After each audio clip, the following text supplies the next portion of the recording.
So thanks, Masako. Yeah. So welcome everyone. So the title of our session today is Toward a Comparative History of the Relationship Between Higher Education and the State. And we've got three terrific papers that I really enjoyed having the opportunity to read, and I'll make some comments about. I want to thank Masako again for doing all of the labor in terms of organizing the session, and tell you how much I appreciate being invited to participate. So thank you for having me. Yeah. And I should mention that we're, in three different, time zones, I think. So, here we are in Zoom land, coronavirus Zoom land, or whatever it is. But it's a really great opportunity to be able to do this. Great. So I thought what I would do is introduce each person before they present. And so we'll begin here, excuse me, with Jamyung Choi, who is Assistant Professor of History and I apologize in advance for destroying all of the pronunciation. Sungkyunkwan University, that's my best effort, in Seoul, South Korea. Jamyung specializes in higher education and class stratification in modern Japan. He has published in the Journal of Japanese Studies and International Labor and Working Class History. He's currently completing a book manuscript titled Myth of Meritocracy, Tokyo Imperial University and Social Stratification in Modern Japan. His second book-length project explores the historical construction of the idea of the Japanese collaborator in colonial and post-colonial Korea through the lens of Kyoto Imperial University, the only university in colonial Korea established by Japanese colonizers in 1926. The title of his paper today is Stratifying Agriculture, State-Led Educational Expansion and Class Hierarchy in Modern Japan. Jamyung, take it away. Okay, thank you very much.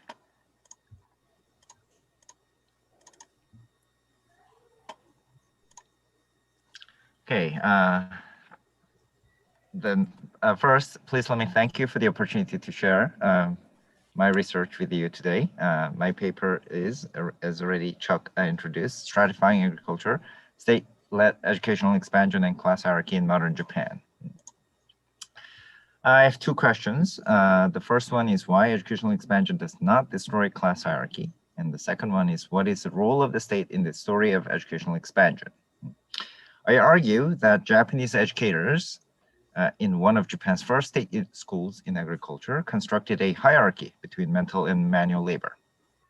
By looking at the state's role in this story, I contribute to this panel. I seek to contribute with an assessment that the state has led educational expansion, but hardly been a challenger to class hierarchy in modern Japan.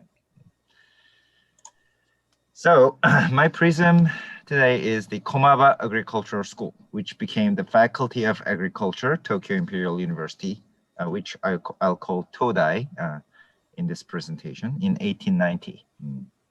In my larger book project, I'm looking at the birth of class hierarchies in a variety of professions through the lens of Todai's 7 faculties.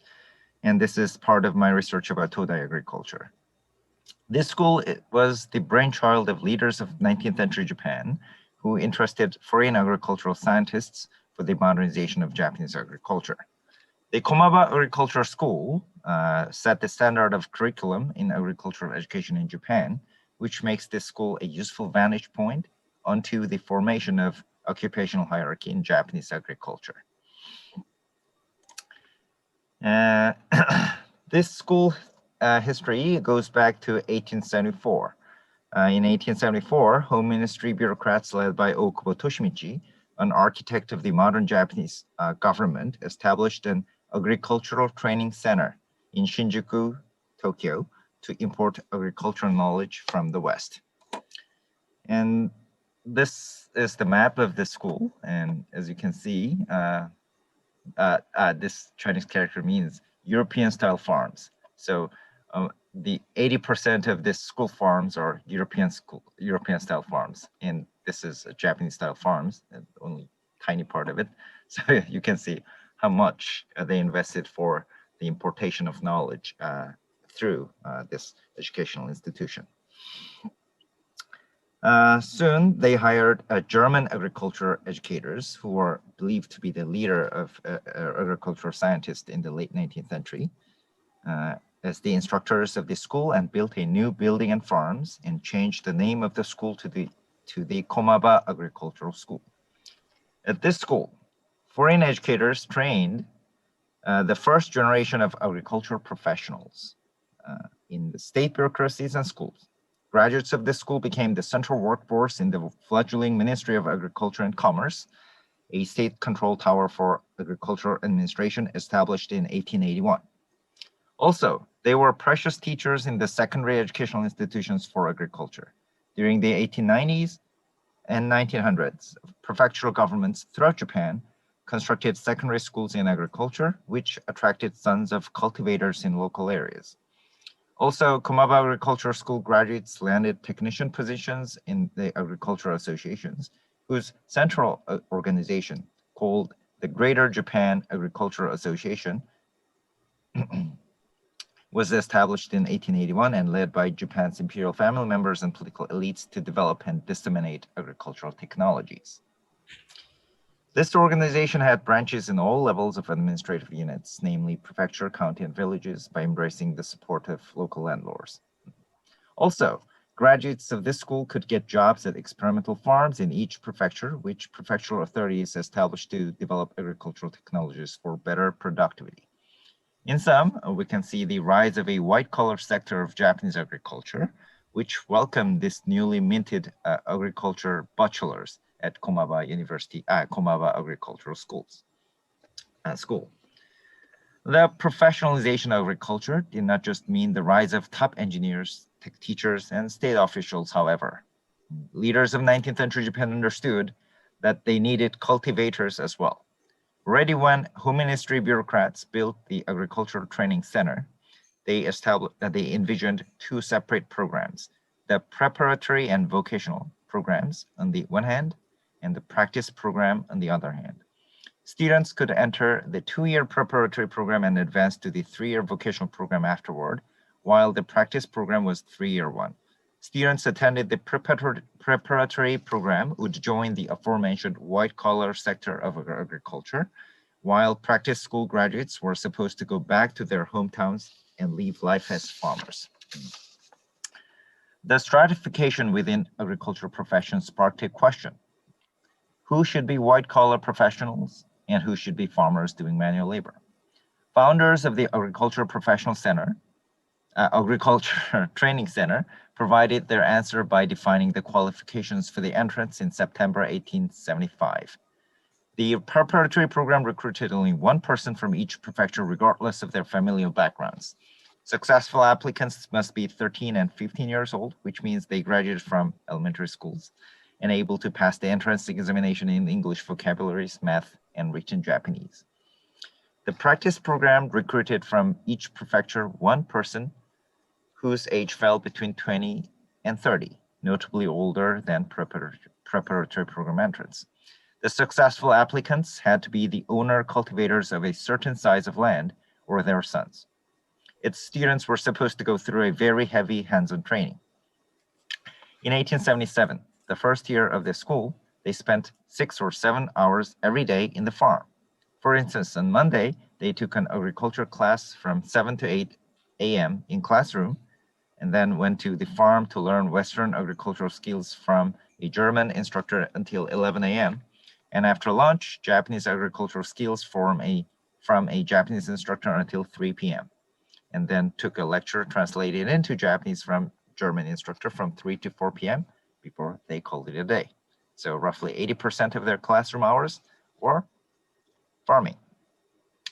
The practice program did not seem too popular. Its students attracted the worried attention of school authorities, who issued a regulation for the punishment of their misbehavior in 1877. We don't know what kinds of mistakes they made in the eyes of the author of the regulation, but the contents of the punishment are worth exploring. According to the regulation, there were 5 levels of punishment. The first level was to cultivate the paddies for 1 hour. The highest punishment is to cultivate the paddies outside the campus and work on land reclamation on behalf of farmers. In other words, students had to do what they were instructed to do in class as the punishment. It is highly unlikely that the practice program students, more than 2/3 of whom were from samurai families, were happy with this program. The practice program, although students were admitted in 1877 for a 3-year program, was abolished in the next year, 1878, with the reason for the closure of the program not explicated by school authorities. School authorities fired German instructors and replaced them with British ones, although they did not provide reasons. What attracts our attention is school authorities' efforts to add prestige to the vocational program by ascending its status to a college level one at the same time. In the revised 1882 regulations of this school, the preparatory program admitted students graduating from middle schools, not elementary schools.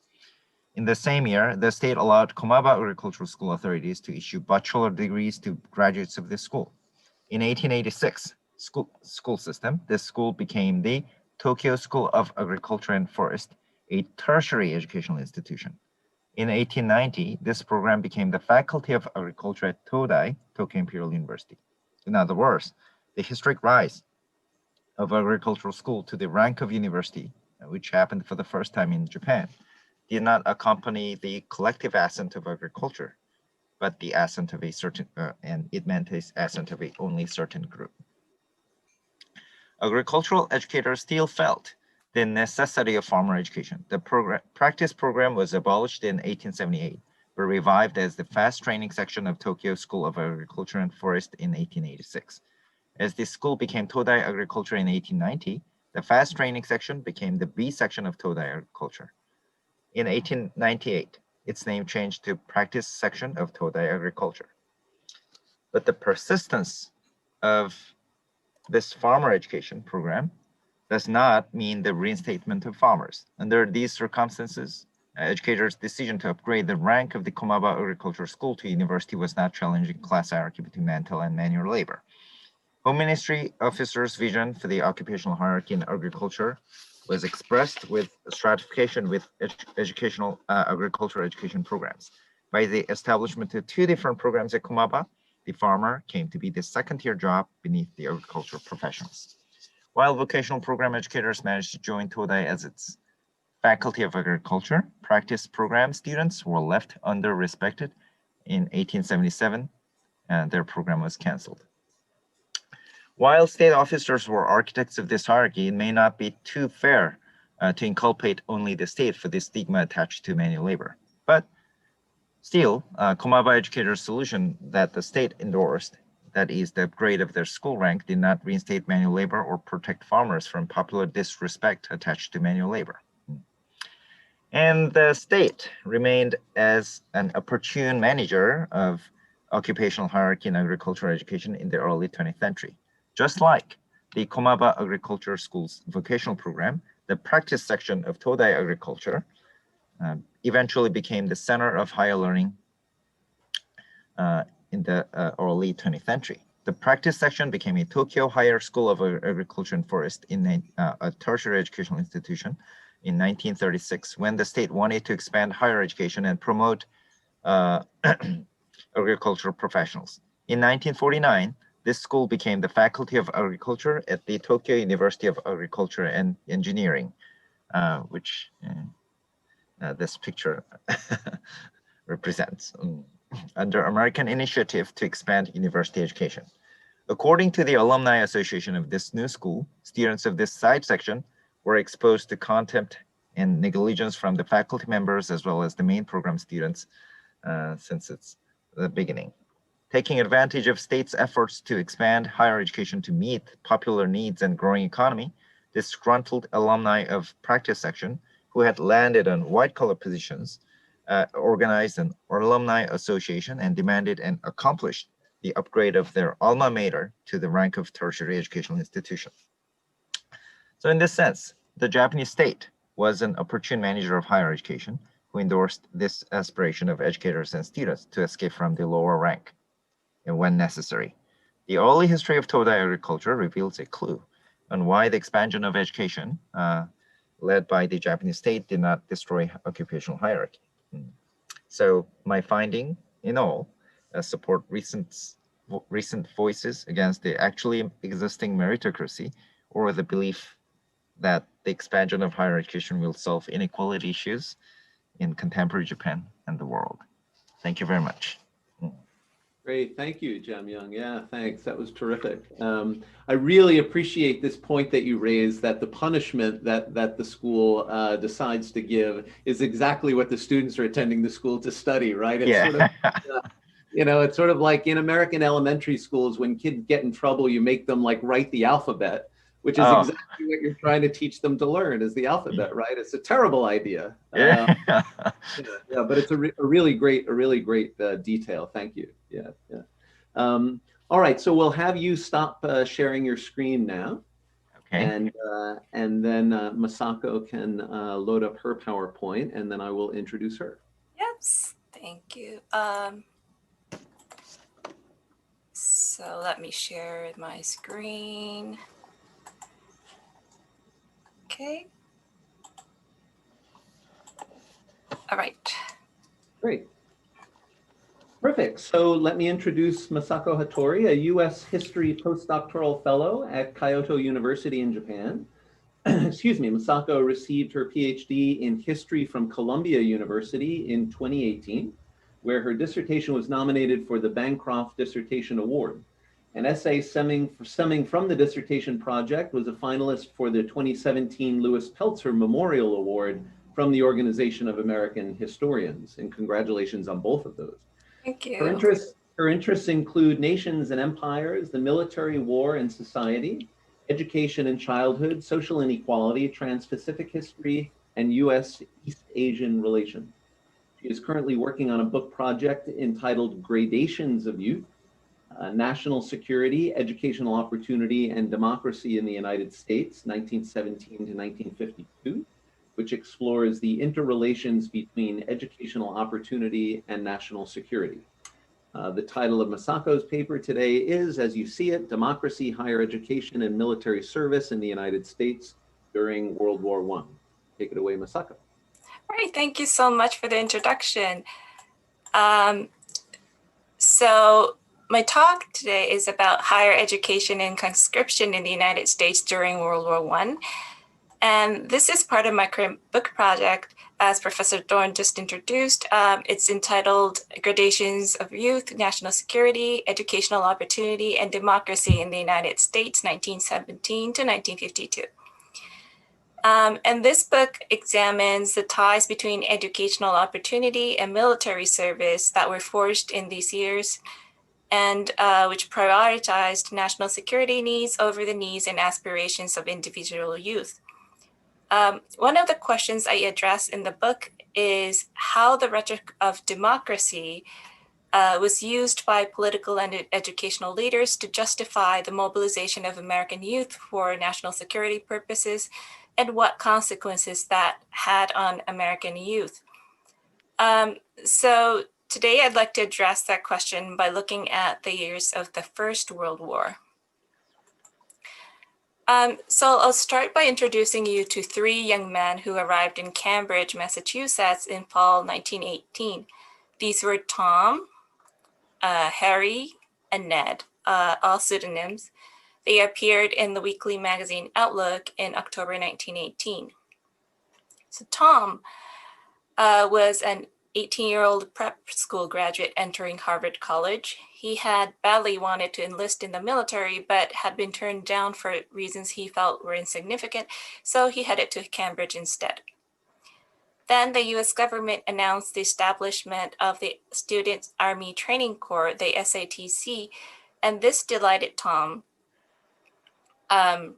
because SATC was a military and vocational training program set up by the War Department in higher education institutions throughout the country, including Harvard, to prepare young men for military service. The SATC consisted of a collegiate section, which offered courses in technical skills useful for military service to high school graduates like Tom and young men with comparable educational attainment. And there was a second section called vocational section, which trained grammar school graduates in less skilled tasks. So Tom delightfully joined the collegiate section SATC at Harvard. Harry, the second man appearing in the magazine, had left high school for reasons unstated in the article and had worked for some time while taking night school courses. His night school certificate would not have qualified him for Harvard in normal times, but it did qualify him for the same collegiate section SATC at Harvard that Tom joined. And finally, Ned. Ned had never received a high school education, so he was not qualified for the collegiate section at Harvard, but he came to Cambridge hoping to join the vocational section unit established at the nearby Massachusetts Institute of Technology.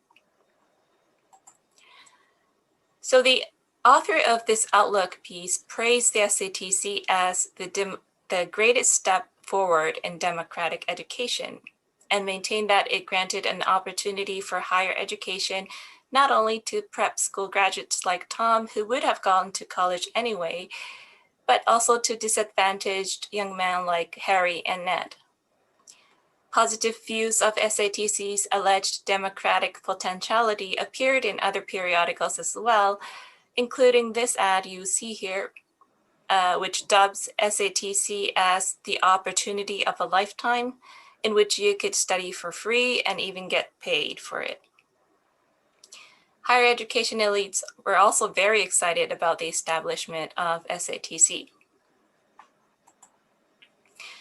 So the civilian supporters of SATC idealized it as a program that democratized higher education. But SATC was not established to accomplish such an educational goal. Rather, it was created as a purely military program which aimed at better preparing young men for military service. So then, why was a military program couched in democratic and educational terms, and what consequences did it have on young Americans of military age? I'll bring together educational and military history scholarship to explore these questions and attend particularly to the educational elite's involvement in this process. So during World War I, the US adopted the first mass draft in its history. In April 1917, the US Secretary of War asked Congress for a law to selectively draft men between ages 19 and 25. The administration preferred drafting young men for several reasons. First, they considered that drafting young men was less likely to disturb war industries on the home front because few of them were skilled workers essential to the industries. Second, they thought that drafting youth would cost less than conscripting older men since fewer would be married men requiring dependency allotments. And finally, the military strongly preferred young men for their physical strength and supposed adaptability to military discipline. But Congress was opposed to conscripting men below age 21, so they fixed the draft age at 20 through 30. A year later, out of military necessity, the Secretary of War asked Congress to expand draft registration to ages 18 to 45. Legislators again were concerned about the conscription of minors, insisting that the education of these young men would be cut off. So the final bill contained a provision authorizing the Secretary of War to assign young soldiers to educational institutions for technical training. So in the meanwhile, the military and educational institutions were developing soldier training programs for different reasons. The military needed to train soldiers in technical expertise such as carpentry, construction, and automobile driving precisely because they preferred drafting young unskilled men. On the other hand, higher education institutions were suffering from financial loss because an increasing number of young men were entering the military instead of coming to college. SATC grew out of this collaborative endeavor between the educational elite and the military. The SATC made all male students over 18 years old and deemed physically fit SATC privates on active duty. They were to engage in military drill and technical training, wear uniform, live in barracks. and be subject to military discipline and regulations. The length of time collegiate section students could remain in college before being transferred to field service depended on their age. 20-year-olds were to remain for 3 months, 19-year-olds for 6 months, and 18-year-olds for 9 months. The vocational section was a 2-month course. Colleges and universities welcomed SATCs enthusiastically, partly because it promised financial relief, but also because many educational leaders were avid supporters of universal military training of American youth. They emphasized military training's educational value, insisting that it would teach youth discipline, obedience, and patriotism, and make them physically strong. They also claimed that military training promoted democracy since it would bring together young men from all social economic backgrounds. But SATC did not democratize higher education in a way its civilian supporters had expected. Its purpose was to train soldiers, not to offer educational opportunities to young men. As such, the courses were tailored not to the average student, but the best student, so that the students considered bright could maximize their abilities, while other less promising students worked on lower level tasks that presumably suited them. So there was huge discrepancy between what civilians hoped SATC would accomplish and what the military wanted to do with it. Additionally, the opportunity was not equally extended to all young soldiers. In the Jim Crow South, SATC units were established in historically Black educational institutions, but out of the 525 units set up throughout the country, only 15 collegiate section units and 10 vocational section units were established in such institutions. This picture you see here appeared in the final report of the vocational section program. As you see, it states that it trained men of draft age, irrespective of nationality, race, intelligence, and education, unquote. But sources such as this one indicate that the quality of education offered to whites and blacks, or to soldiers with prior education attainment, or those without it, was not differed considerably. In regions outside the South, where segregation in schooling was not legally instituted, Black youth were nonetheless denied admission to SATC in some colleges. So to conclude, the draft in World War I US rested on the principle that it was only men who had reached their majority that were obliged to serve.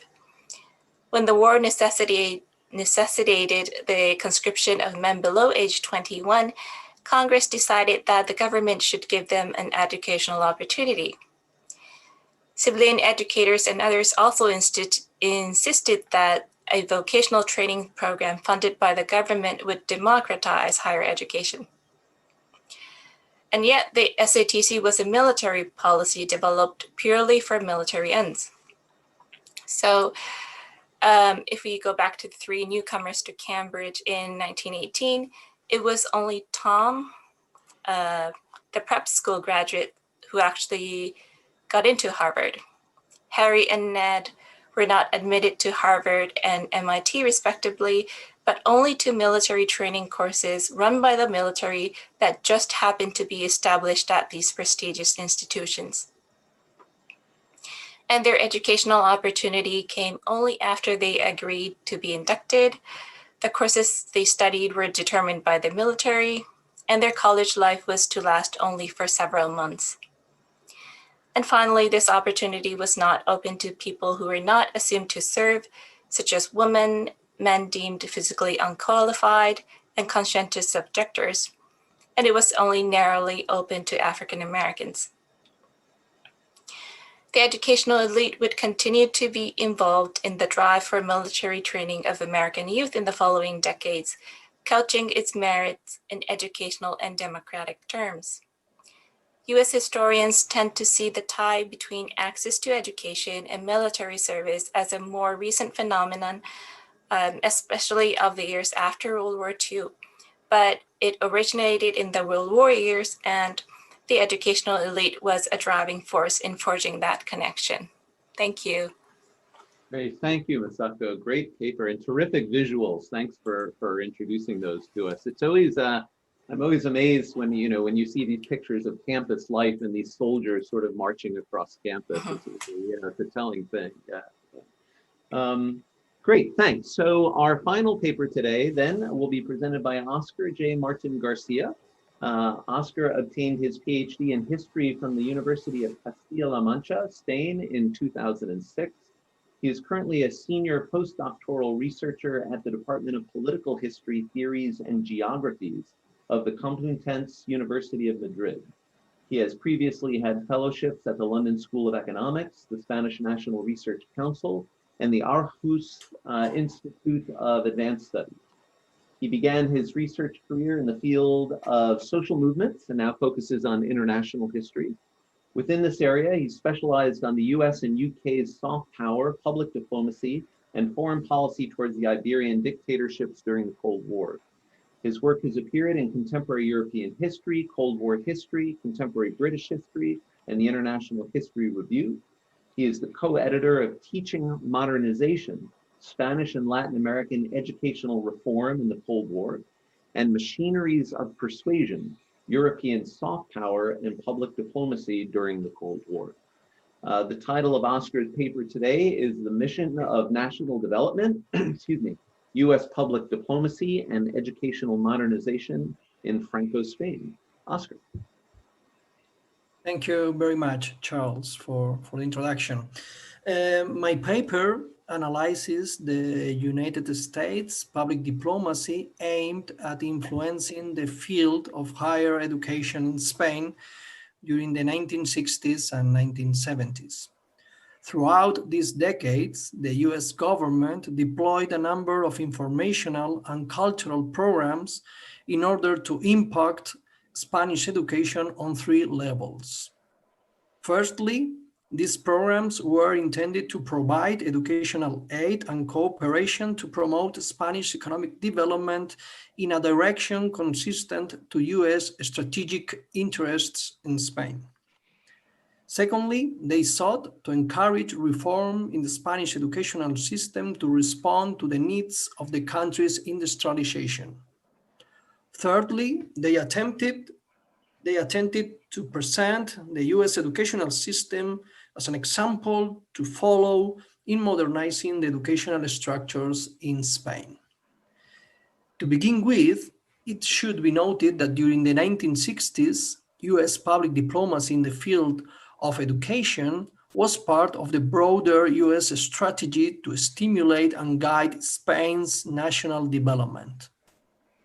To understand why the mission of development became one of the main tasks of the US Foreign Service in Spain, we have to address the conflicting nature of US relations with the Iberian country since the beginning of that decade.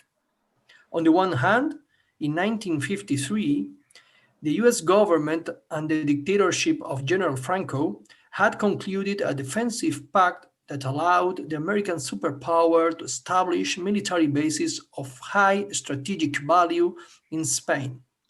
Since then, the State Department's political priority was to support Franco's regime in order to preserve the military program in this country. On the other hand, however, the deep economic and social crisis that Spain suffered in the second half of the 1950s, along with the emerging growth of anti-Americanism in this country, led the Eisenhower administration to review relations with its Spanish authoritarian ally. In that review, US officials discussed how best to protect their security interests in Spain, both in the present and in an eventual future after the demise of the Spanish dictator. In conclusion, They considered it necessary to combine collaboration with the Spanish regime with preparing the ground so that the future post-Franco transition would follow a stable democratic path favorable to the US defensive objectives. In other words, US diplomacy was about finding a balance between immediate military priorities and the preparation of the long-term post-Franco era. To make these apparently contradictory goals compatible, the US government resorted to the notion of development provided by the theories of modernization so in vogue at the time among policymakers and social scientists. For the American evangelists of modernization, development would guarantee, on the one hand, the stability required to safeguard the military bases in Spain, and on the other, would create the socio-economic conditions for a future post-Franco succession towards an orderly democratization. Guided by this approach, the US Embassy adopted the promotion of development as one of its main concerns in Spain since the early 1960s. The centrality acquired by the gospel of modernization in US policy towards Spain led American officials to devote more attention to the role of education as a requisite for national development. However, US experts and modernizers considered that the Spanish higher educational system was not capable of training the human capital needed to boost the country's industrialization. In their opinion, this system was outdated and perpetuated traditional attitudes that hampered economic growth and facilitated the spread of radical ideologies. In response to this situation, the US government tried to transmit the American ideas, methods, and educational knowledge in order to modernize Spanish higher education, putting it at the service of national development and reducing the attraction of Marxism among the younger generations. The agency in charge of this task was the US Information Service, USIS hereafter. This official body was responsible for advancing US foreign policy in Spain by informing, engaging, and enticing Spanish audiences. USIS sought to convey to influential sectors of Spanish society the nature, advantages, and achievements of the American civilization to gain their confidence in US leadership in the Cold War. The American educational system was one of the showcases used by the USIS to demonstrate the superiority of the American development model over the Soviet one. In this regard, educational diplomacy should be considered as part of the American effort to win the hearts and minds of the Spanish public in the context of the cultural Cold War. Delving into this topic, the activity deployed by the USIS in the educational field in Spain was focused on two fronts. First, this agency mobilized library services, book programs, public talks, exhibitions, pamphlets, and self-produced magazines to increase the Spanish public's interest in education in the United States. The print materials played an important role in disseminating the American educational discourse in the Iberian country. For instance, the USIS magazines published a number of articles on educational reforms, scholarship policy, research, university funding, and technical and professional education in the United States. In addition, these publications incorporated pieces that dealt specifically with the history, organization, administration, and educational projects at various American universities. They also gave good account of the application in the United States of new technological advances in fields such as television education. The second front was that of exchange programs. These programs had two lines of educational action in Spain. On the one hand, the US exchange diplomacy aimed to improve the formation of the Spanish human capital responsible for promoting the development of the country. This was the case of the technical exchange program, whose purpose was to train Spanish technicians and experts in order to foment the stability, productivity, and modernization of the Spanish economy as an antidote to class conflict. This program sent more than 2,000 Spanish professionals and specialists to be trained in the United States in sectors such as electrical industry, civil aviation, public works, transportation, and business organization. On the other hand, US exchange programs sought to facilitate direct contact with the US educational system to deans, professors, educators, educational intellectuals, and student leaders with the ability to shape educational modernization in Spain. Specifically, the Fulbright program and the International Visitor Program provided a significant number of Spanish leaders in these sectors with a first-hand experience of education in the United States. In this way, US officers attempted to attract influential Spaniards with the capacity to create in their own country a positive psychological climate to the American educational discourse. In short, these exchange programs were an important instrument of US public diplomacy to build ties with relevant groups and individuals in the educational field in Spain. As often happens in studies on public diplomacy, it is not easy to pinpoint the impact of all these activities on the higher education system in Spain. Even so, US public diplomacy efforts to modernize Spanish education seemed to bear fruit in 1970. At that time, the Spanish government approved the general educational law that included a broad, deep, and ambitious educational reform. The purpose of this reform was to adopt modern and innovative teaching methods, in addition to bringing university education into synchrony with the economic development of the country. According to US diplomatic sources, the philosophy of the Spanish general education law was, and I quote, largely based on American models. US representatives believed that such a reform could boost development, reduce student discontent, and finally show the superpower commitment to Spain's progress.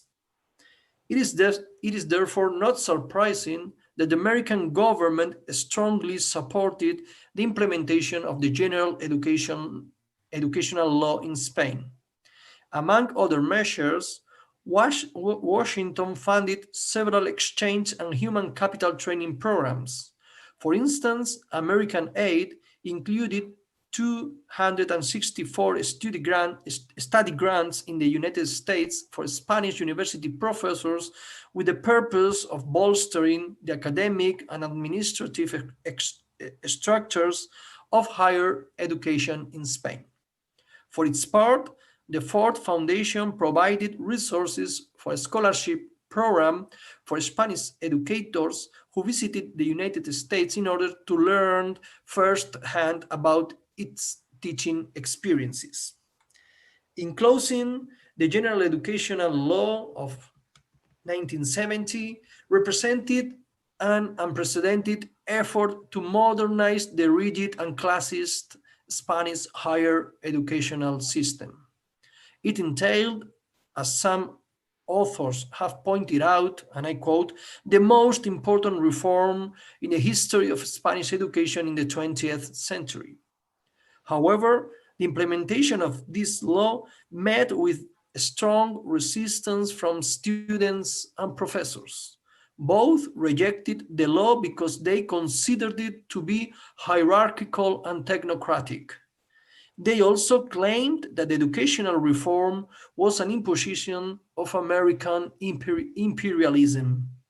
As a result, between 1971 and 1975, the general educational law became the focus of dissatisfaction of large sectors of the university community. As a consequence, the student protest against the reform led to its failure and the rise of anti-American sentiment in the Spanish universities. Indeed, at the time of Franco's death in 1975, significant sectors of Spanish education showed a negative attitude towards the United States, which was seen as a supporter of the authoritarian order that was now coming to an end. This seems to indicate that the art of public diplomacy did not succeed in counteracting the damage done to American prestige by the collaboration with an authoritarian ally that was too politically compromising.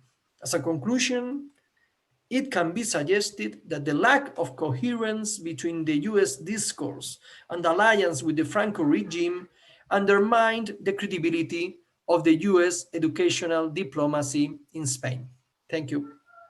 Excellent. Thank you, Óscar. Yeah, terrific. I appreciate you noting, the difficulty of pinpointing the effects of educational reform, or I imagine in your larger body of work, the sort of soft diplomacy or soft policies, and how hard it can be to find cause and effect in that regard.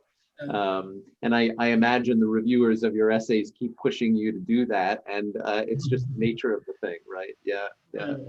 Well, thank you, all three of you. As I said, terrific papers, really, really interesting. And by chance, perhaps not by chance, given that you reached out to me to serve as chair and discussant, but by chance, I have a connection to each one of these three studies, which I'll mention in my comments. At first glance, the papers seem disconnected. Right, we're in three different time periods, we're in three different parts of the world, but in fact, conceptually, they're very, very well aligned. And at one point last night, I thought, three more papers like this and you have an edited volume. And the volume, connects around this big idea. And I'll talk about that in a minute. And then I'll pose a somewhat rhetorical question, maybe not completely rhetorical, but a question that would apply to all three, papers. And then again, we can spend a few minutes chatting. And so we'll go in that way. So let me begin just by talking about what I think is the big conceptual idea that links all of the papers. And it goes something like this. In free societies, state-sponsored education should promote democracy, egalitarianism, and economic development. Those are sort of three of the big goals for state-sponsored education in free societies. And we can quibble with what we mean by each of these things, right? Democracy, egalitarianism, and economic development. But in short, education, and higher education especially, should not only improve our individual lives in some meaningful way, but should also advance the interests of the state, right? So education should try to do both of those things. But there is a problem embedded within that very idea, which is that what individuals want in their own individual or personal lives may be in conflict with what the state planners want for the state. And so inherently you have these tensions there. And then given that we're talking about free societies, individuals actually get to have a say in what they think is best for the state. And that may also conflict with what state planners want for the state. And so you have these sort of tensions embedded within this big idea around the whole purpose of state-sponsored education. And I think that framework can be applied to each of these three papers. Again, although the papers study cases in three different nations in three different times of history. I mean, let me also acknowledge, straight away that we can debate whether or not Japan in the late 19th century is a free society, or whether or not, Spain during the Cold War is a free society. But we can also, right, Masako, we can argue over whether or not the United States during World War I is a free society. It's not if you're Black and living in the former states of the Confederacy. America's not a free society. And so, we can debate whether or not my use of the term free society is actually appropriate here. But, in all three cases, there are democratic ideals that are being subscribed to here. And we'll just call them democratic ideals more broadly. At least until a few days ago, those ideals were associated with the United States. There's some question around that now, but nevertheless, I think that's why the United States shows up in Óscar's and Jamyung's papers, and Masako, of course, the United States is the context for yours. So let me say something about Jamyung's paper. My connection to this paper is in the work that I did in my book on the history of American higher education. And I did a study of what was called the Agricultural College of the state of Michigan, what today is Michigan State University. And it was remarkable, Jamyung, to see the parallels between the formation of Michigan State Agricultural College of the state of Michigan several decades before your study and what was going on in Japan.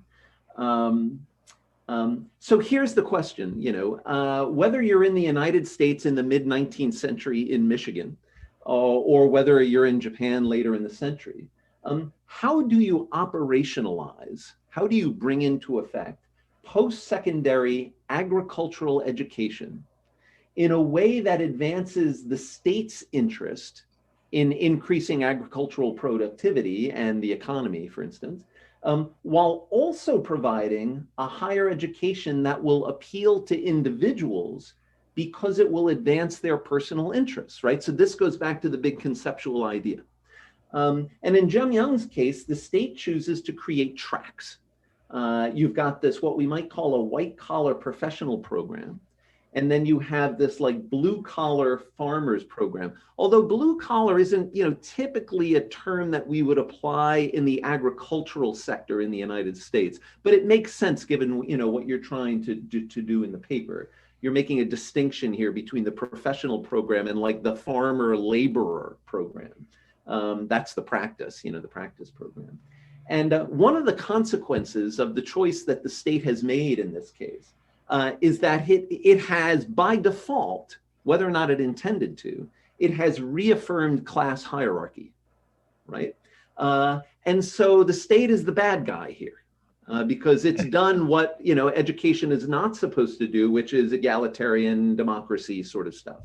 So the state's the bad guy. And if that's where Jamyung's story ended, that would be interesting.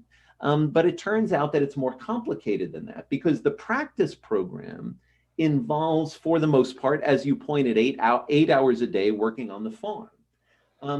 And the thing is, you don't have to go to university in order to spend 8 hours a day working on a farm. You can do that just by spending 8 hours a day working on a farm. And so it turns out not to be a popular program, and the students who are enrolled don't seem to like it very much, and so they misbehave, and so they wind up getting punished, as you mentioned, by having to do the work that they signed up to do.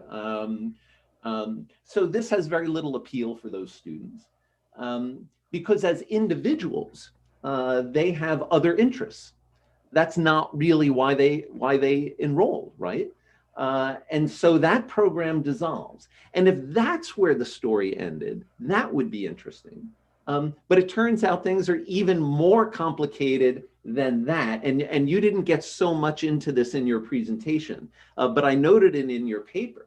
And that is because, okay, now the practice program is gone, and the professional program is going to be incorporated into the higher status Tokyo Imperial University.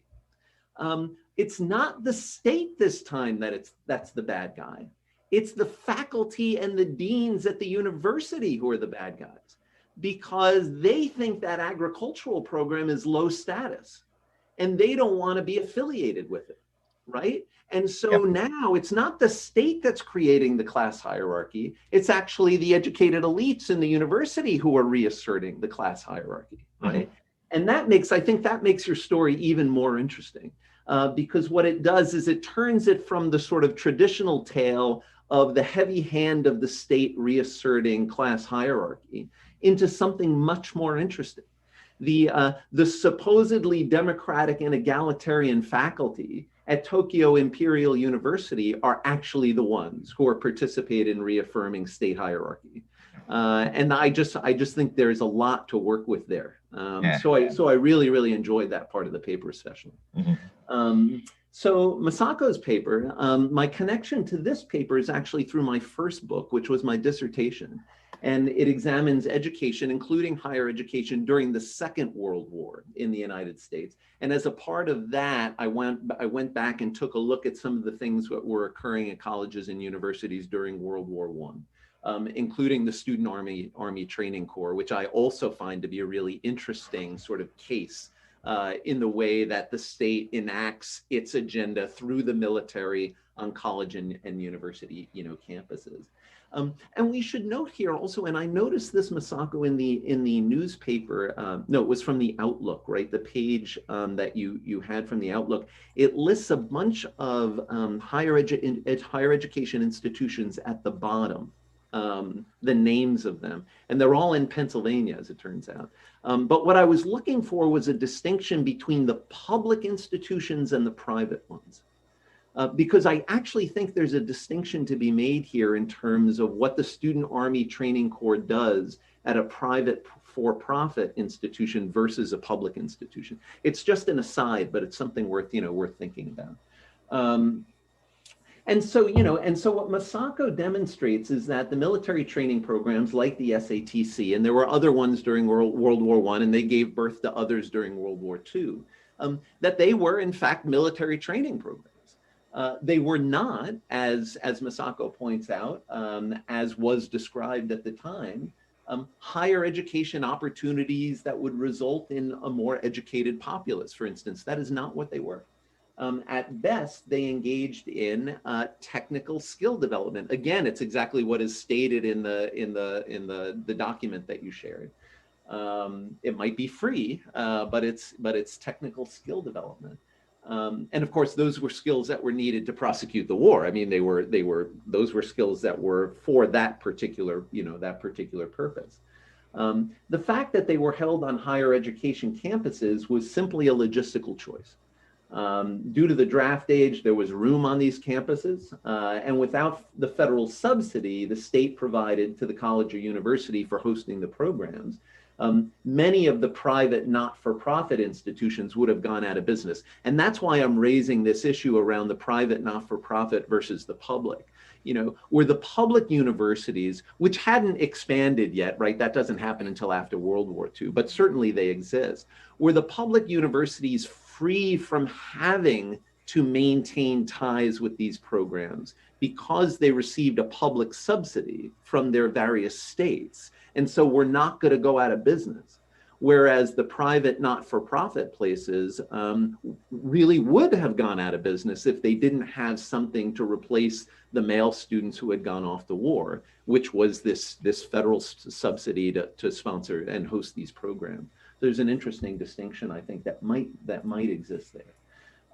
So although the civilian supporters of the Student Army Training Corps praised it as the greatest step forward in democratic education, there was very little to anything that was democratic about it. And it provided a kind of education, but one that was very, very narrowly defined. As it turns out, and I expect Masako knows this from her further research, it's not clear that the program ultimately met the needs of either the state or the individuals who participated.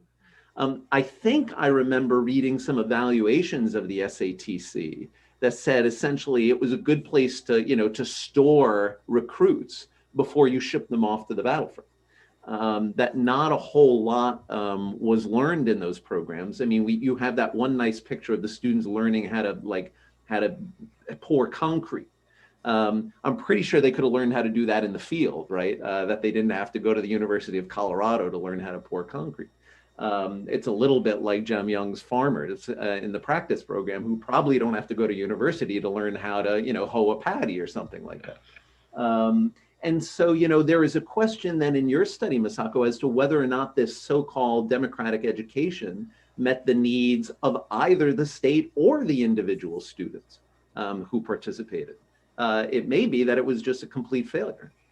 So another question to consider. On the Óscar's paper, how am I doing on time? Oh, good. Okay, Óscar, my connection to your paper is that a while back now, I co-authored a study that was published in the journal Diplomatic History. And it examines approaches to economic development in the years immediately following World War II.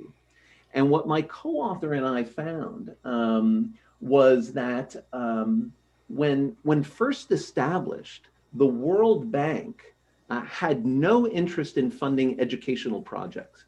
That it was all infrastructure, and that it was UNESCO, a United Nations specialized agency, that was promoting education as a form of reform, if you will, in the post-war era, and that it was UNESCO that thought that education would lead to economic development, and that the World Bank sort of rejected that idea.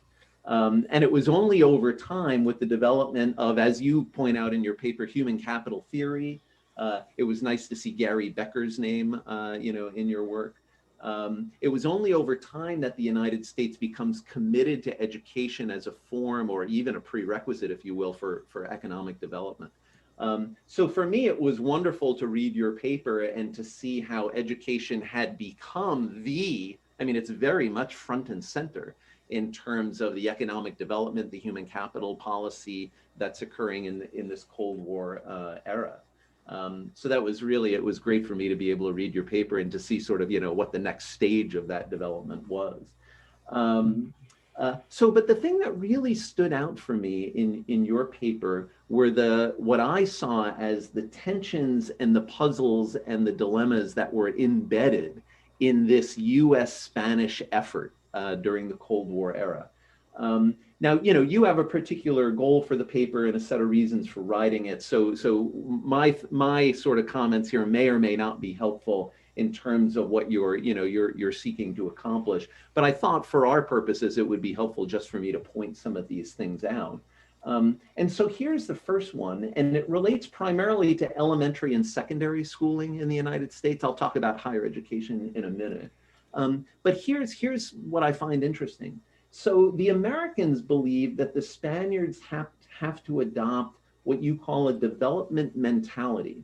And so USIS and Spain launches several programs, and one is designed to present the US educational system as an example of inspiration for Spaniards who aspire to approach the first world. I'm quoting from your paper there. And so here's the puzzle for me. It is precisely at this moment in time that this is happening in US-Spanish relations, that the US public education system in the United States is under assault by American critics. Arthur Bester publishes the book Educational Wastelands in 1953, which sort of, is the first shot across the bow, so to speak. Rudolf Flesch publishes Why Johnny Can't Read in 1955. Schools are held responsible for America falling behind in the space race after the launch of Sputnik in 1957. And the standoff over racial segregation and integration at Little Rock Central High School in Arkansas occurs in 1957. This is the images of the National Guard at first preventing Black students from entering the high school and then escorting them into the high school. So, American public education is in a mess at just the time that the US wants the Spanish to adopt it as the model for economic development. It's a really strange thing. And then we can say something similar about higher education, right? And so, for sure in the United States, the period between 1950 and 1970 has been called the golden era in American higher education. And it's because of the dramatic expansion in enrollments, the building, the institution building, the public subsidies as a result of like the post-World War II economic expansion in the United States. So for sure, that's all true. But here's a puzzle. In the same year that USIS Spain is holding a colloquia on US higher education at the University of Bilbao, so this is 1965, protesters at the University of California, Berkeley, as part of the free speech movement, are shutting the campus down.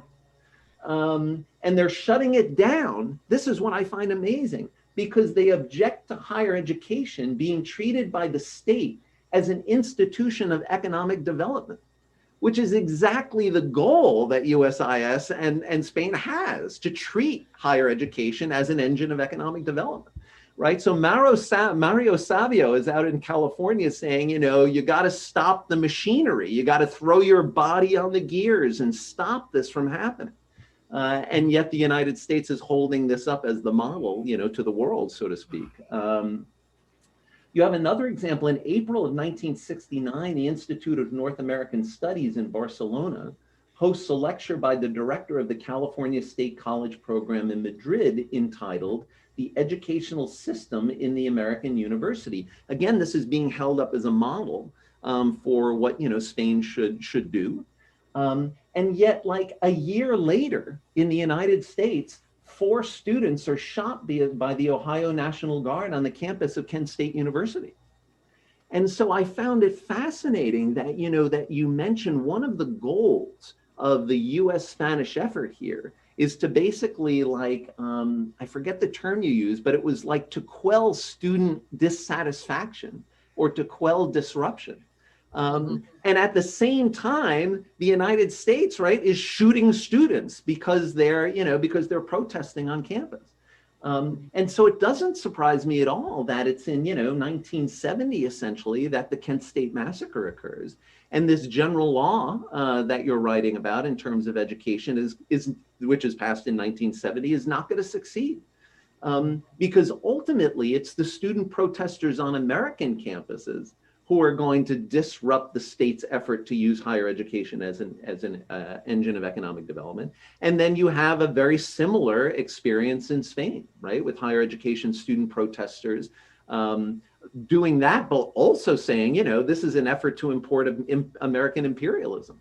And the students at the University of California, Berkeley would have agreed with them, right? They would have said, yeah, you're absolutely right. Don't import this system. This is a disaster.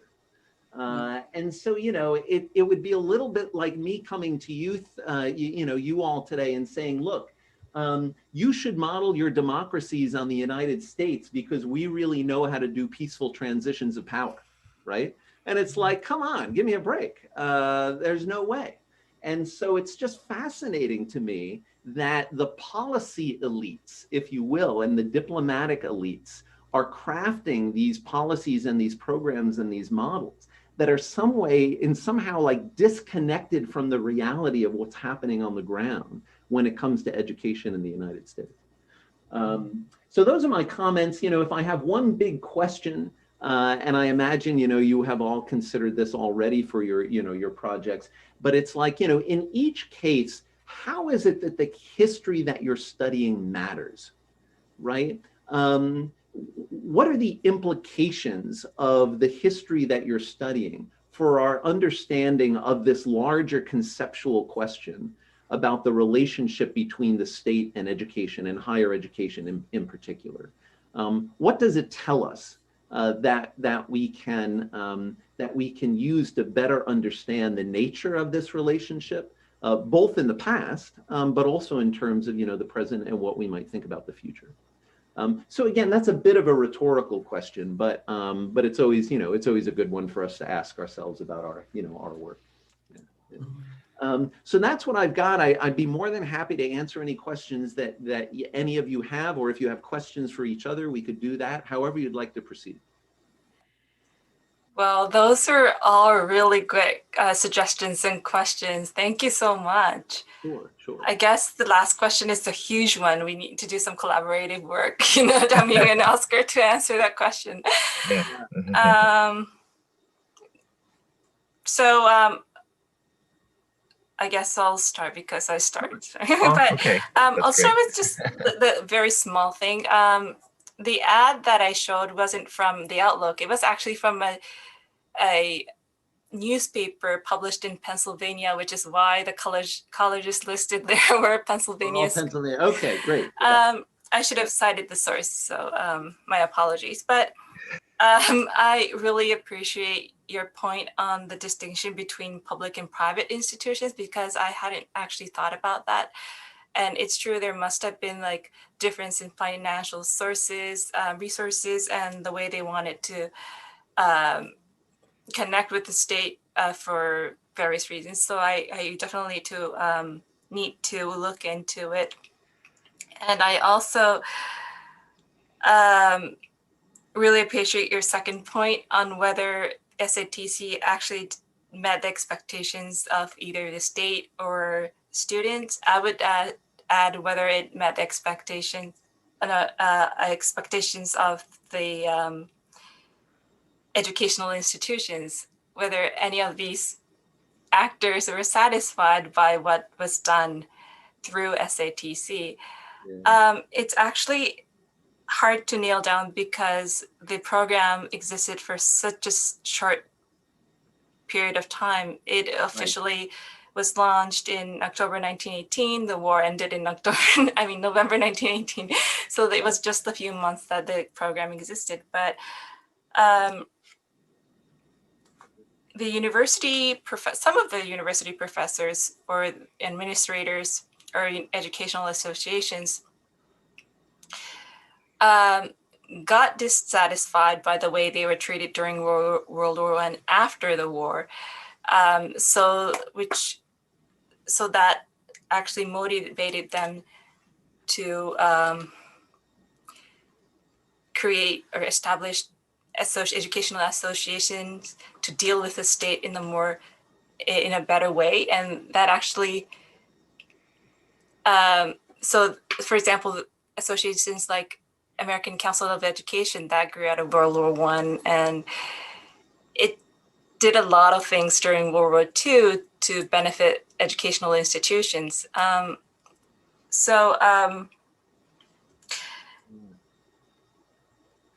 As for student, whatever the students thought, I have no idea. Actually, I have to look into that. I know that one college newspaper published by students I think at the University of Wisconsin actually praised SATC for the same reason as their teachers. They said that it actually promoted democratic education. But I've done research on student opinion of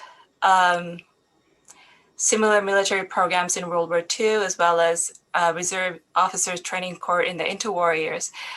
And my research indicates that, unsurprisingly, student opinion varied. So students who went into the program willingly were generally satisfied by what they learned in the programs, while students who were somehow forced into the program or who had to go through the program against the will were more dissatisfied or were more critical. And your last question on how this story matters. You're more than I think I'm taking too much time. So no, that's like the big rhetorical question that we're always supposed to ask ourselves before we write the conclusion, right? Yeah. No, I do. It's interesting to think about the student experience here. If there was something democratic about the SATC, it's that it let Ned, he was the MIT guy. Yes. Ned? Yes. It led Ned to set foot on a university campus. Right. Right? Because there's a good chance Ned would have never set foot on a university campus his entire life if it hadn't been for the SATC. And it's at least possible, and now I'm just making stuff up, but it's at least possible that some students like Ned looked around campus and thought, hey, this is pretty great. you know, maybe if I survive this thing, I'll do this. And we know from our World War II studies that students, in fact, had that experience. That students who had never had gone to college were involved in military programs on college campuses, and it's one of the and they looked around and they thought, wow, this is great. And it's one of the reasons they took advantage of GI Bill benefits to go back to college. It turns out my father-in-law was one of these guys. During World War II, he was drafted and he landed on the Stanford University campus, and he, as a part of an Army training program, and he thought, wow, this is really great. And you know, and he played in the Stanford band and had a great time. And so if you were, you know, if you were to have asked him, what was your experience like, he would have said, oh, it was terrific, right? And then he later on, you know, he later on went and got a college degree. So, you know, I mean, I'm channeling a personal experience here, but it's something, yeah, something to think about. Yeah. Actually, Masako, do you know what kind of jobs those SATC students eventually landed after the military draft?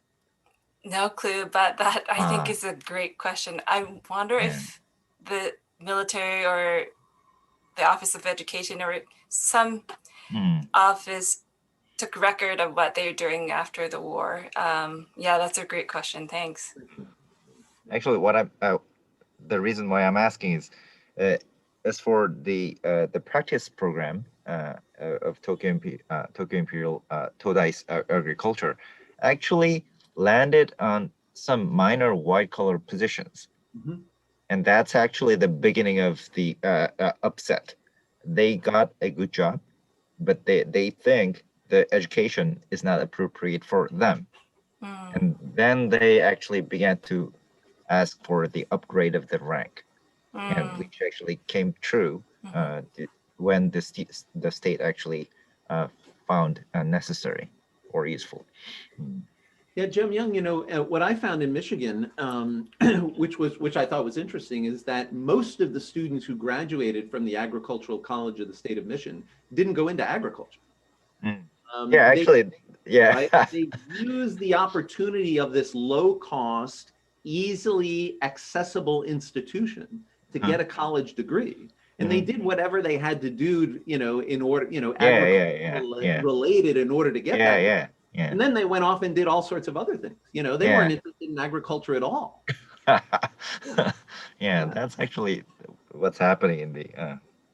And I started speaking, but may I answer the question? Yeah, please. Chuck. I really appreciate your point, and I especially like your good guy, bad guy metaphor. I'm not metaphor, but it's a great skill to in a graduate seminar and also academic conference, which I really appreciate. And actually, you're right that the state is not alone in endorsing this class hierarchy. And actually, what I'm trying to say in the larger book project is actually it's people's aspirations, right, which eventually shaped the class hierarchy, and the state actually endorsed it. And I actually agree. I am actually saying what you just mentioned, that I'm saying the state is a bad guy because it actually didn't intervene the formation and calcification of the class hierarchy, the job hierarchy. And and actually this answers your rhetorical question. And what I'm trying to say is the state should intervene. We can't leave this calcified job hierarchy untouched, and then we'll fail. But the 21st century. Yeah. It's a hard thing to do, right? Because the state, we use this term, the state, as this, like, you know, faceless bureaucratic thing. Yeah. The state is comprised of people who are concerned about their own status hierarchy, and they want to preserve their own position, you know, in that hierarchy. And so, you know, what you're asking is for those people to intervene so that others can sort of, you know, gain access. And that tends to not be how it works, right? Yeah. That's very, very difficult thing to accomplish. But actually, I should say we have to accomplish it. Sure. Yeah. Yeah. Right. And also the point, and also I really appreciate your point about that my usage of the term blue collar is a little tricky. Yeah. But actually, the being a blue collar is actually, you're right to note that being blue collar is really a contested status. So although I say the practice program students are receiving blue collar institution, once those jobs, agriculture, farming is economically lucrative, then actually that stigma is going away. It's just like the, for instance, into our baseball player in Japan was originally a stigmatized profession. Professional player was, yeah, really bad reputation. But once they began to be famous and well-paying jobs in the 1930s, then actually they create a university. The Japanese Nihon Sports University is still now training them. So, and yeah, they are not blue collar workers anymore. Yeah, right. although they are manual labor. Right. And in the United States, mm. we tend to use the term blue collar as associated with industry. Rather than agriculture, right? And the reason was, you probably know this, but workers would go to the factories wearing a uniform, and that uniform was typically either blue or green.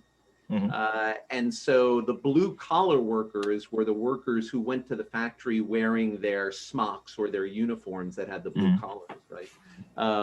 And so we tend to apply that in an industrial context more than we do in an agricultural context. Yeah.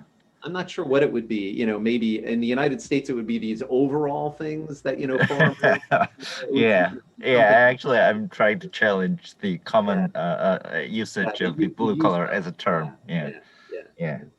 And also, in answer of your question about the meaning of post-secondary education in agriculture, in Japan, it's a late developer country. So what's interesting here in Japan is that your salary is determined by your educational credentials. When you enter a tertiary vocational school and you enter a such as Mitsui Gome company, then you know what your salary is. I see. It's very, very interesting experience. So you don't negotiate your salary with the company. It's so the status level of your educational credential, your alma mater's status is very, very important. Right. And that determines the post-secondary educational scene in Japan. Yeah, I understand. Yeah. I'm not sure if Spanish or American experiences are different, but but in Japan, that's actually the case. Yeah, interesting. Great. And Óscar, Okay, thank you. Thank you, Charles. I really appreciate your comments. I think they are very inspiring. And I totally agree with you. I think that you have explained my points even better than I could do. Because yes, during the 1960s, the US government tried to convey in Spain an idea of education which was closely linked to economic development, and also this idea of education tried to show the superiority and the advantages of the US educational model. At the same time, and at the same time, the education in the United, as you said, the education in the US was in disarray and was under assault.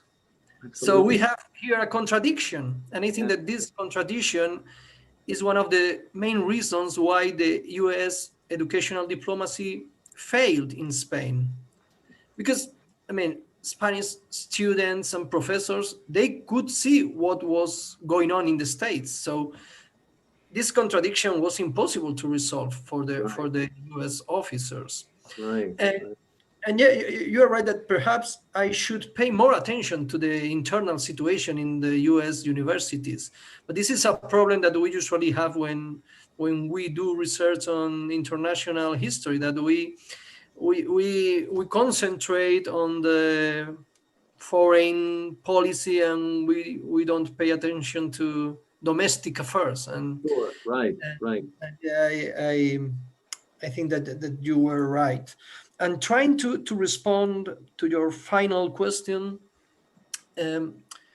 my goal is to show that education was a public diplomacy weapon during the Cold War, and that the US government tried to use it in order to safeguard its strategic interests in developing countries. Yeah. But sometimes this strategy failed, as it happened in the Spanish case. Right. But it's important to study education as a foreign policy tool and an instrument of soft power. And this is my contention, because Spanish historians usually study US-Spanish relationship from a strategic, military, political point of view.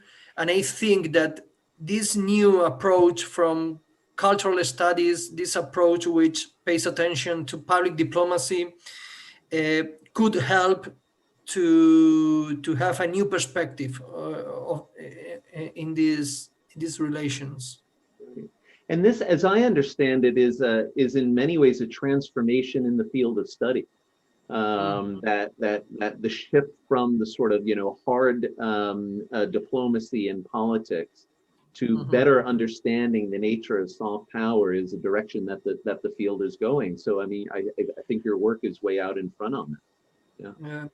And also another topic that I would like to study in the future is the reaction of from the grassroots. I mean, the reaction of Spanish students, professors to these public diplomacy activities, because I mean, I've been able to see some documents, but I have to do more research. I have to go deeper in this topic, because it wasn't just the US policy implemented in Spain. Also, the Spanish people reacted against, or I mean, they had also an agency, and it should be highlighted. Yeah, that's a very good point, right? So that the Spanish, let's say, faculty and students are reacting to maybe U.S. policy, but U.S. policy in a particular Spanish context at that moment in time. And that's going to look different then than it would in a different moment in time or in a different country. Although U.S. policy may have been the same or similar in its approach to other nations. Yeah, I find the work very, very interesting, and this idea of not to overstate the case, but that the United States using education almost as a diplomatic weapon. You're using the word tool and instrument, which I think is more appropriate. But if you think of it as the United States sort of weaponizing education for the purpose of achieving some strategic interest, in the case of Spain, military bases, in the Iberian Peninsula, I think that's a really, really compelling study. Yeah. Thank you. Yeah. Well, thank you all. Masako, we'll give you the last word because you're the organizer here. How do you want to close? Yeah. The closing remark. Yeah. Oh wow! I was expecting. Actually, do we have time? Yeah, of course. Actually, Óscar, I have some questions for your project, which is very interesting because I'm working on these days the OECD's impact on post-war Japanese education. And OECD, I forgot the whole name, but Okay. you know what OECD means, yeah. Yeah. Actually, the OECD educational experts are visiting Japan in 1970, and Japan entered the OECD in that year and actually embraced the OECD agenda, which looks very similar to what you described as the American policy toward Spain. So educational expansion is the panacea for social problems, and that which serves the American hegemony. And actually, what's interesting is to me is that the Japanese education ministry bureaucrats embraced the agenda and justified the American hegemony, or the social scientists, educational sociologists such as Martin Trow, to justify their expansion of education in the archipelago. Yeah. And of course, the OECD education experts criticized Japan very harshly because the Japanese education, in their eyes, are very hierarchical. The Tokyo Imperial University is at the top, and all smart students seems to go there, which is not acceptable in their eyes. And actually, what I appreciate is that they are talking about the job hierarchies in Japan, and this job hierarchies should be abolished. And they are very idealistic. Of course, education experts are scholars and from actually all over the world.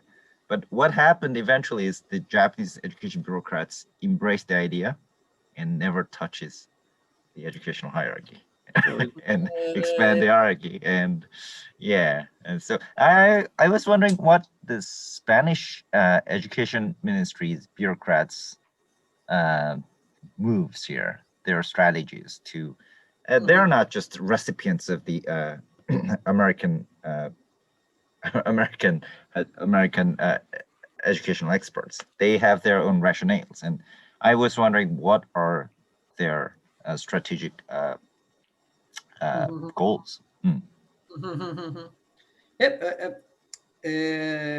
I'm happy that you have made these comments, because I think that the situation in Spain was very similar to the situation in Japan. Because here I have concentrated on the US case, but the US public diplomacy was also linked to the activity of UNESCO, OECD, and World Bank a bit later. And also during the 1960s, some OECD and UNESCO missions visited Spain. And they also criticized the Spanish educational system because it was hierarchical, classist, and for them, this hierarchical nature hampered the economic development of the country. So they recommended the Spanish educational authorities to democratize the educational system, or to implement some reforms in order to put the education at the service of national development.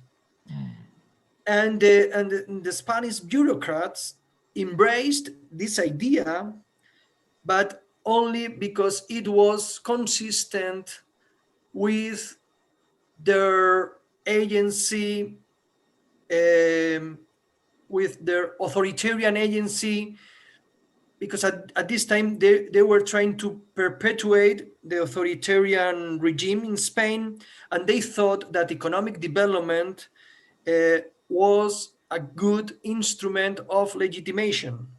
So they embraced these international recommendations, but they only took the recommendations which were useful for the political goals. So, as you said before, at the end, they only used these recommendations for legitimation, the authoritarian order, but they didn't introduce democratizing measures. And the system was still hierarchical, but but yeah, they embraced this new international discourse, but only for justification or justifying the authoritarian order, because they thought that development was an ideological weapon that they could use for their authoritarian agency or their authoritarian purposes of legitimation. I don't know if I have explained myself clearly, but I think that the situation, I think that we could see some very similar picture in Spain and in Japan, or in other developing countries in the 1960s and 70s. Yeah. Wow. Actually, it's very interesting that the term democracy means so many things in U.S. history. Yeah. Which doesn't sound democracy at all. It takes us right to Masako's point around, the use of the term a democratic education to apply to military training. Right? Yeah. That's a great example. Yeah. Right. Yeah. Thank you for your questions. I think perhaps in the future we can do something together, because I think that that's a really interesting comparison to explore this Right. Yeah. A Spanish-Japanese comparison. I mean, really, really interesting. Right? Yeah. All right, so I guess it's time to wrap up. Yeah. This was really exciting. As all of you mentioned, we saw a lot of similarities, parallels, connections, in terms of like structural, ideological, institutional history. And I hope we can continue this conversation and develop this collaborative work in the future. Terrific. Yeah. Great. Yeah, it's terrific. It's a pleasure to meet you all. Thank you all for doing this in English. And best of luck to all of you on these projects. They're great projects. Thank you. So